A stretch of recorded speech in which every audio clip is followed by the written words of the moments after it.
Okay, wait wait wait,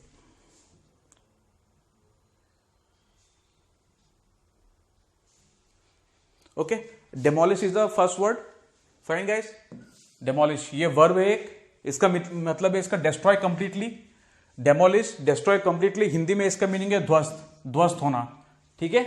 और ये जो सिनोनिम्स है इसको हम लोग डिस्कस कर लेते हैं। एनाहिलेट, ये आपने काफी सुना होगा, ये बहुत ही इंपॉर्टेंट वर्ड है। इसके आपके वन और सब्स्टिट्यूशन भी आ सकता है और आपका करेक्ट स्पेलिंग भी हो सकता है, क्योंकि डबल एन है तो ऐसे मिक्सअप करके उन लोग कर सकते हैं। Decimate is also very important word. Then third is obliterate. एक दो आप और वर्ड लिख लो आप जो कि इंपॉर्टेंट, जैसे कि मतलब एक हो गया टीयर डाउन, आपने सुना होगा ये टीयर डाउन, ठीक है। तो ये इसका मीनिंग भी यही है, एनाहिलेट करना, डेसिमेट मतलब डेमोलिश करना। और एक होता है कि इराडिकेट, इराडिकेट, जबकि इसका मीनिंग है कि टू रिमूव कंप्लीटली, लेकिन इस सेंस में ये हो सकता है, ये इराडिकेट, वो भी करेक्ट है। ओके गाइस, तो ये हो गया सिनोनिम्स हो गए ये। तो let's discuss the antonyms. Restore, ठीक है, मतलब पूरा का पूरा डिस्ट्रॉय कर देना, उसके बाद रिस्टोर करना, that is the antonym. Opposite हो गया, पूरा डिस्ट्रॉय कंप्लीटली डेमोलिश, इसका opposite restore. Then preserve, preserve का मतलब भी ये होता है, ठीक है, किसी चीज को प्रिजर्व करके रखना, मतलब उसको डेमोलिश ना करना, उसको कंजर्व करना, ऐसे मान सकते हो। अगेन कंस्ट्रक्ट, ओके, जब डिस्ट्रॉय करते हो आप, उसका ऑपोजिट क्या होता है, कंस्ट्रक्शन होता है। तो वर्ब में है तो ये कंस्ट्रक्ट हो जाएगा। ये अगर वर्ब में डेमोलिश लिखा हुआ है तो इसका नाउन क्या हो जाएगा, डेमोलिशन हो जाएगा इसका नाउन, डेमोलिशन। ये भी आपको अगर पता नहीं है तो इसको भी लिख लीजिए आप लोग, demolition is the noun, demolition, okay, ठीक है, it's a noun of demolish. तो फटाफट डिस्कस करेंगे गाइस। और यस, ये देखिए पिक्टोरियल रिप्रेजेंटेशन जो मैं बोलता हूं, निमोनिक्स आपको चाहिए नहीं, अगर आप फोटो देख लोगे आपको पता लग जाए कि ये डेमोलिश के बारे में बोल रहा है। तो usage, the building was demolish in the bomb explosion, okay, demolish in the bomb explosion, sentence, okay fine. तो आपको मैंने समराइज कर देता हूं मैं। डेमोलिश वर्ब है, डिस्ट्रॉय कंप्लीटली, ध्वस्त होना हिंदी में। सिनोनिम्स इसके हैं annihilate, decimate, obliterate, eradicate, tear down, बहुत सारे हो जाएंगे, ओके। एंटोनिम्स हो गए restore, preserve, construct, okay. The building was demolish in the bomb explosion. तो चलिए हम लोग अगले स्लाइड के लिए मूव करते हैं, थोड़ा फटाफट करेंगे गाइस, ठीक है, ताकि टाइम वेस्ट ना हो, 10 मिनट के अंदर आप सारे वर्ड सीख जाओ। पीडीएफ आपको डिस्क्रिप्शन लिंक में आपको मिल जाएगा, तो डाउनलोड कर लीजिए उसको। कर्नेल, कर्नेल का मतलब है कि inner part of a seed, या फिर मतलब ये तो प्रॉपर वो हो गया, लेकिन आप इनर पार्ट ऑफ एनीथिंग को आप कर्नेल बोल सकते हो, या फिर the most essential thing, the most essential thing, या फिर कोर, कोर, ये गुठली हिंदी में इसका मीनिंग आता है, लेकिन इसको आप अलग तरीके से आप इंटरप्रेट कर सकते हो, जैसे सिनोनिम जैसे लिखा हुआ है, ओके। किसी चीज का अगर एसेंस हो गया, मेन जो थिंग होता है, मेन जो इंपॉर्टेंट थिंग होता है, उसको हम लोग एसेंस बोलते हैं, ओके। तो कर्नेल भी वही मीन करता है, ठीक है। Crux, crux, crux also means essence. आपने सुना होगा कि what is the crux of the matter, तो वही है, एसेंस है, क्रक्स है, फिर nucleus, the inner most part of what, atom, तो वही कर्नेल मीनिंग करता है, ओके। अगेन आप ऐड कर लो एक जिस्ट, जिस्ट का भी मीनिंग यही होता है, kernel, okay. Kernel, gist, essence, crux, nucleus, ये सारे सिनोनिम्स हो गए। तो let's move on to the antonyms. Outskirts, okay, अगर किसी हम लोग अगर सेंटर मोस्ट पार्ट की बात कर रहे हैं, उसके अगर ये अगर कर्नल हो गया तो उसके पूरे सराउंडिंग, इसको हम लोग आउटस्कर्ट बोलेंगे, तो ये ऑपोजिट हो जाएगा इसका। अगेन पेरीफेरी, पेरीफेरी, रिम, या फिर आप बाउंड्री लिख सकते हो, बाउंड्री, ये भी इसका एंटोनिम हो जाएगा इसका। बाउंड्री जो होता है, बाउंड्री में जो रहते हैं उसको भी हम लोग बोलते हैं, ठीक है। तो ये उसका पिक्टोरियल रिप्रेजेंटेशन है। आपको ये सब बाहर का कुछ भी देखना नहीं, आपको देखिए कर्नल, देखिए ये कहां पे है, सेंटर में है ना, तो इसी को कहते हैं the inner most part of something, the inner most part of a seed, most essential thing. ये सिर्फ सीड नहीं होगा, फ्रूट भी हो सकता है, कुछ भी हो सकता है।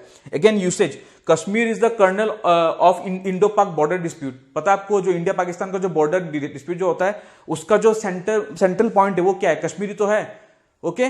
तो ये हो गया सेंटेंस। फटाफट हम लोग मूव करेंगे अगले स्लाइड में, ओके।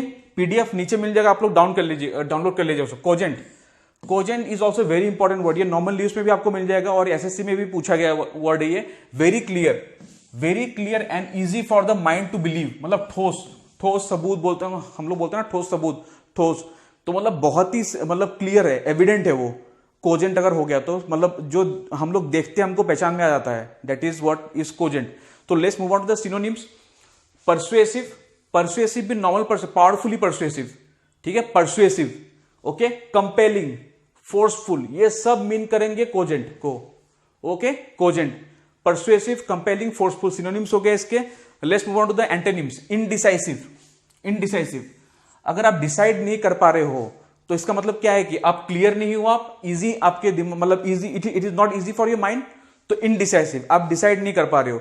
इनकंक्लूसिव, यस, अगर आप कंक्लूड नहीं कर पा रहे हो आप, तो क्लियर नहीं है वो चीज, तो अगेन इसका एंटोनिम हो जाएगा, कोजेंट का एंटोनिम हो जाएगा इनकंक्लूसिव। देन इनइफेक्टिव, मतलब वो इफेक्टिव नहीं है, because why, because it is not clear to the mind, because it is not clear. एक और वर्ड आपने सुना होगा एम्बिगुअस, वो भी एक इसका एंटोनिम इसका हो जाएगा। ओके, ये भी आप लिख सकते हो किसी सेंस में, ये भी आपका एंटोनिम हो जाएगा। Okay, let's move on to the sentence. ये पिक्टोरियल रिप्रेजेंटेशन है। अगर फिंगरप्रिंट्स के अंदर अगर आपके फिंगरप्रिंट को रीड कर रहा है, दैट मीन्स व्हाट, आपका जो एज ए इंडिविजुअल जो आपका प्रूफ है वो क्लियर है काफी, बिकॉज फिंगरप्रिंट आपको आसानी से आपको रिकॉग्नाइज कर जाएगा विदाउट एनी एरर। ओके, उसको कहते हैं हम लोग कोजेंट। तो यूसेज में भी मैंने सेंटेंस ऐसे रखा है, his fingerprints on the murder weapons with the most cogent evidence, with the most clear evidence. ठीक है, तो आगे बढ़ते हैं हम लोग, अगला स्लाइड फटाफट कर लेते हैं हम लोग। कॉन्टेम्पलेट, कॉन्टेम्पलेट एक बहुत ही इंपॉर्टेंट वर्ड है, ये आपको नॉर्मल लिव्स में मिल जाएगा आपको। It's a verb to think deeply.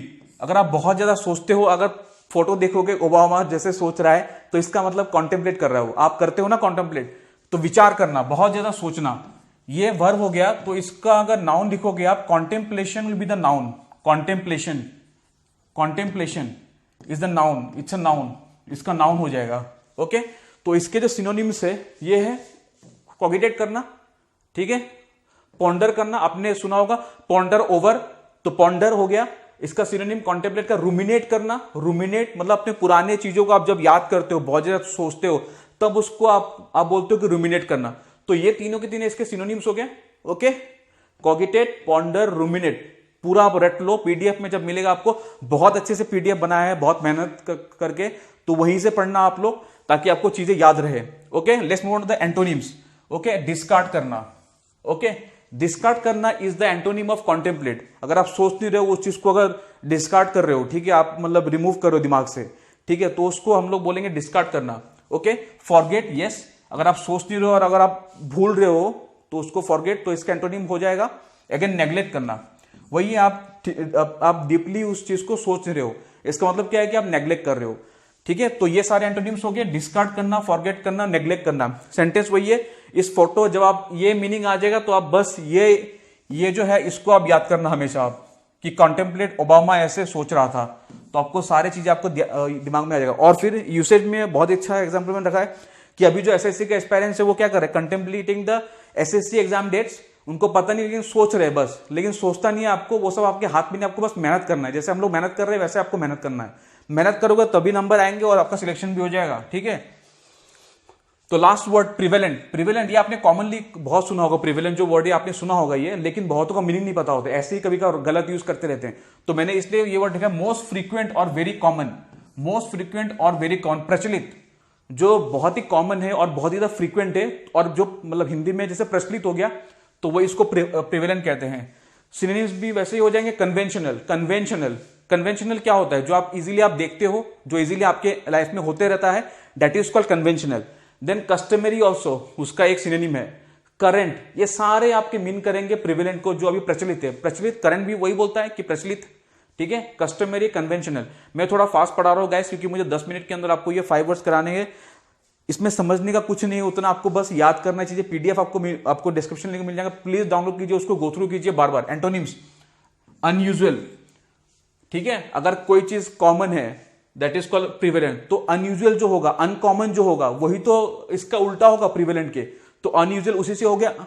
और ये एक और वर्ड, और ये लास्ट नॉन स्टैंडर्ड।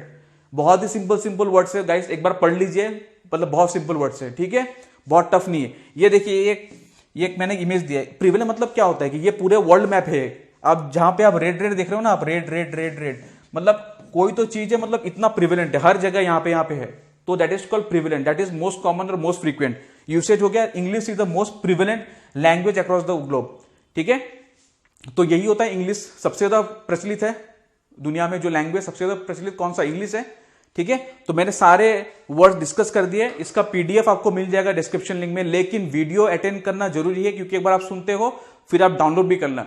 ठीक है गाइस, तो कल से उज्जवल सर या तो कोई और सर आपको वोकैब शो प्रोवाइड करेंगे। मैं 29 तारीख को आ जाऊंगा, मैं शायद 30 से आपको ये प्रोसेस कंटिन्यू रखूंगा, और अच्छे से और अच्छे वर्ड्स लेके आऊंगा, ताकि आपका इंग्लिश जो है आपका स्ट्रांग हो जाए। ठीक है गाइस, तो मिलते हैं हम लोग अगले 30th को मिलते हैं। चलिए बाय।